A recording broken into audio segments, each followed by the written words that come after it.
Kulang pa ba? Mula noon sinuportahan kita sa lahat ng gusto mo. I gave up my career just to be with you, to take care of you and our family. Pero ikaw, walang ibang mahalaga sa'yo kundi yung trabaho mo. Dayan, I'm in the middle of a breakthrough. Eh ganito I promise you in the end, I promise you, magbubunga lahat itong sakripisyo natin. Para kanino? Para sa'yo? Ha? Nangangarap kang mag-isa? Hindi totoo yan. Ano hindi totoo? Di ba wala nang mahalaga sa'yo kundi ang science mo na yan? Asawa mo ako! Pamilya mo kami! Pero bakit ganun? Parang nanlilimos kami sa panahon na pwede mong ibigay sa amin. Dayan, please. Ha? Pasensya na.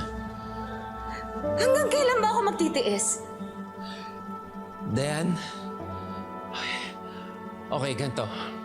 Malapit na akong matapos sa experiment ko.